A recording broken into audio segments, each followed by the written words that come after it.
Hello viewers, எல்லாருக்கும் வணக்கம். நம்ம இந்த வீடியோவில் 27th December 2023 மார்க்கெட் அப்டேட்டை பார்க்கலாம். அப்புறம் stocks, Hindalco, UltraTech cement, Bajaj auto இதெல்லாம் இதுக்காக ரேலி ஆச்சுது. அதானி என்டர்பிரைஸ், ஓஎன்ஜிசி, என்டிபிசி இதெல்லாம் இதுக்காக விழுந்துச்சு. எஃப்ஐஎஸ்டிஎஸ் இவங்கெல்லாம் வந்து எவ்வளோ க்ரோர்ஸ்க்கு ஸ்டாக்ஸை பை அண்ட் செல் பண்ணியிருக்கிறாங்க. யூஎஸ் மார்க்கெட் எதுக்காக ரேலி ஆச்சுது, கிரிப்டோ எதுக்காக ரேலி ஆச்சுது, க்ரூட் எதுக்காக விழுந்துச்சு, கோல்டு எந்த ரேட்டில் இருக்குது. ஸோ இது எல்லாத்தையும் நம்ம இந்த வீடியோவில் பார்க்கலாம்.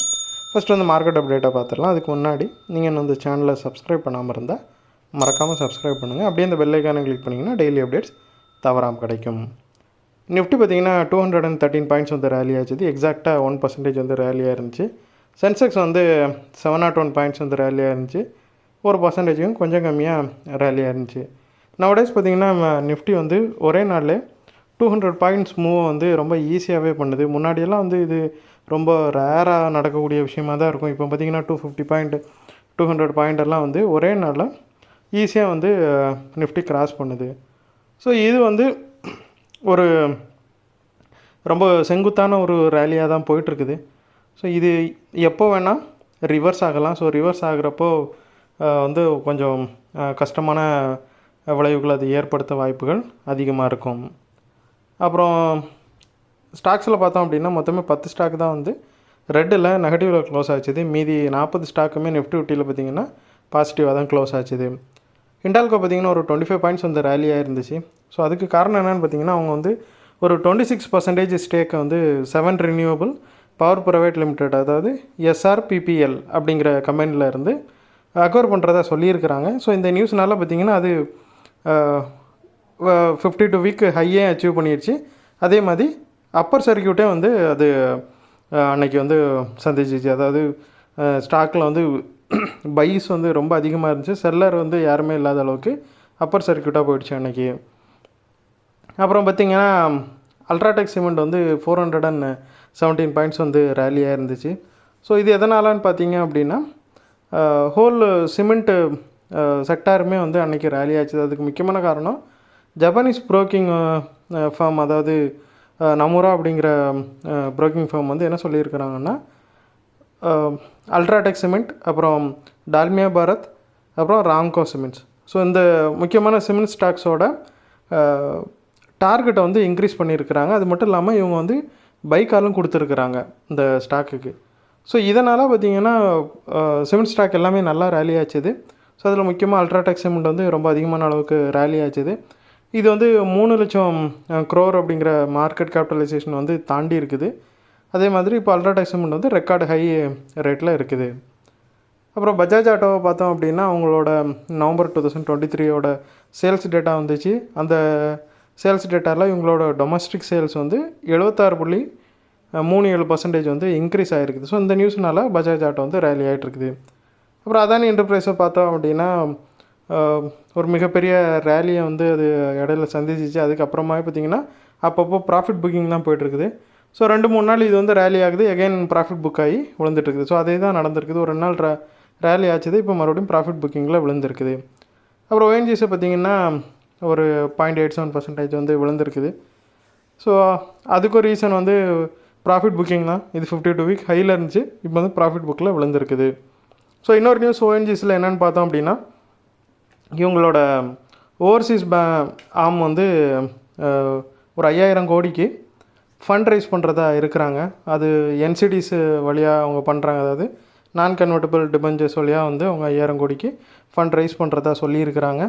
அதே மாதிரி ஆந்திர பிரதேஷ்க்கு வந்து அவங்க வந்து ஒரு 2000 கோடி ராயல்ட்டி அப்புறம் டேக்ஸ் வழியாக கொடுத்துருக்குறாங்க. ஸோ இது எதனாலன்னு பார்த்தீங்க அப்படின்னா கிருஷ்ணா, கோதாவரி இந்த ஆற்றுப்படுகைகளில் வந்து அவங்க சில ஆப்ரேஷன்ஸ் பண்ணுறாங்க. ஸோ அதுக்காக இந்த அமௌண்ட் வந்து கொடுத்துருக்குறாங்க. அப்புறம் என்டிபிசியை பார்த்தோம் அப்படின்னா அது ஒரு 3 பாயிண்ட் வந்து விழுந்திருக்குது. ஸோ இதுவும் சேம் ரீசன் தான். 52 வீக் ஹை கிட்ட இருந்துச்சு, ப்ராஃபிட் புக்கில் கொஞ்சமாக விழுந்துருச்சு. அப்புறம் என்டிபிசிலையும் ஒரு நியூஸ் என்னென்னு பார்த்தோம் அப்படின்னா அடிஷ்னல் நியூஸ் வந்து அவங்க கேபிட்டல் எக்ஸ்பெண்டிச்சரை வந்து 30-40% வந்து இன்க்ரீஸ் பண்ண போகிறதா சொல்லியிருக்கிறாங்க. ஸோ இந்த நியூஸ் வந்து முக்கியமாக குறிப்பிடத்தக்க வேண்டிய நியூஸாக பார்க்கப்படுது. அப்புறம் எஃப்ஐஎஸை பார்த்தோம் அப்படின்னா அவங்க வந்து ஒரு 2926 கோடிக்கு வந்து பை பண்ணியிருக்கிறாங்க. 6 நாளில் கண்டினியூஸாக செல் பண்ணிகிட்டு இருந்தவங்க இப்போ ஒரு 3000 கோடிக்கிட்ட பை பண்ணியிருக்கிறாங்க. டிஏஎஸ் வந்து ஒரு 192 கோடிக்கு செல் பண்ணியிருக்கிறாங்க. இவங்களும் 6 நாளாக கண்டினியூஸாக பை பண்ணிகிட்டு இருந்தாங்க. அப்புறம் யூஎஸ் மார்க்கெட்டை பார்த்தோன்னா டவ் வந்து ஒரு 111 பாயிண்ட்டும், S&P 500 வந்து ஒரு 6 பாயிண்ட்டும், நாஸ்டாக் வந்து ஒரு 24 பாயிண்ட்ஸும் வந்து ரேலியாக இருக்குது. டவ் பார்த்திங்க அப்படின்னா ஆல் டைம் ஹையை வந்து ஹிட் பண்ணியிருக்குது.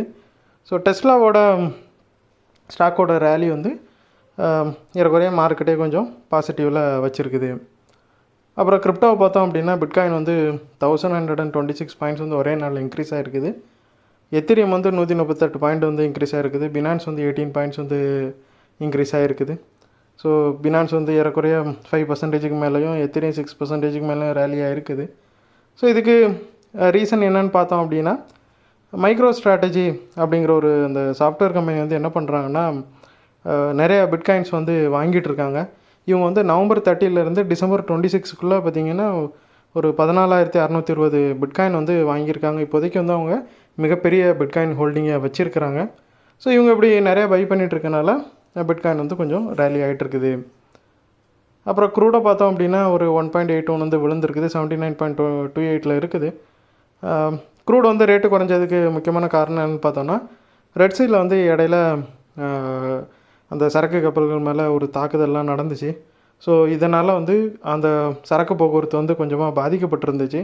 ஸோ இப்போ மறுபடியும் பார்த்தீங்க அப்படின்னா அந்த கண்டெய்னர்ஸு கார்கோ ஷிப்ஸ் வந்து கண்டெய்னர்ஸ் வச்சுக்க கார்கோ ஷிப்ஸோட அந்த ட்ராவல் வந்து இப்போ மறுபடியும் ரெஸ்யூம் ஆகிருக்குது. ஸோ இப்போ வந்து அந்த பிஸ்னஸ் கொஞ்சமாக ரெக்கவரி ஆனதுனால, ஷிப்பு பிஸ்னஸ் வந்து கொஞ்சமாக ரெக்கவரி ஆனதுனால பிரண்ட்டோட ரேட் வந்து மறுபடியும் கம்மியாக இருக்குது. ஏன்னா அந்த ரேட் வந்து அந்த ரெட்சி பிரச்சனைனால தான் இன்க்ரீஸ் ஆச்சுது. ஏன்னா சப்ளை வந்து டிஸ்டர்ப் ஆச்சுது. இப்போ மறுபடியும் சப்ளை வந்து ஓரளவு சரியானதும் பிரண்ட் வந்து மறுபடியும் விழுந்துருக்குது. அப்புறம் கோல்டை பார்த்தோம் அப்படின்னா ஒரு 2089 இருக்குது. 20 பாயிண்ட்ஸ் வந்து ரேலியாக இருக்குது. 0.94% வந்து அப்பாக இருக்குது. ஸோ இதுக்கு காரணம் பார்த்திங்கன்னா டாலர் இண்டெக்ஸ் வந்து 5 மாதத்தில் இல்லாத அளவுக்கு ரொம்ப கம்மியாக இருக்குது. ஸோ அந்த டாலர் இண்டெக்ஸு டாலர் கண்டிப்பாக குறைய கோல்டு வந்து இன்க்ரீஸ் ஆகிறது வந்து ஒரு ஆப்வியஸான விஷயந்தான். ஸோ இந்த வீடியோவில் நான் உங்களுக்கு கொடுத்த இன்ஃபர்மேஷன்ஸ் எல்லாம் கண்டிப்பாக ஹெல்ப்ஃபுல்லாக இருந்துக்கும் நான் நம்புகிறேன். இது உங்களோட ஃபியூச்சர் ட்ரேடிங் செஷனுக்கு கண்டிப்பாக ஹெல்ப் பண்ணும். இந்த வீடியோ உங்களுக்கு பிடிச்சிருந்துச்சுன்னா லைக் பண்ணுங்கள், ஷேர் பண்ணுங்கள், மறக்காம சேனலுக்கு சப்ஸ்கிரைப் பண்ணுங்கள். அப்படியே இந்த பெல் ஐக்கானை கிளிக் பண்ணிங்கன்னா டெய்லி அப்டேட்ஸ் தரோம் கிடைக்கும். தேங்க்ஸ் ஃபார் வாட்சிங். Keep supporting. தேங்க்யூ.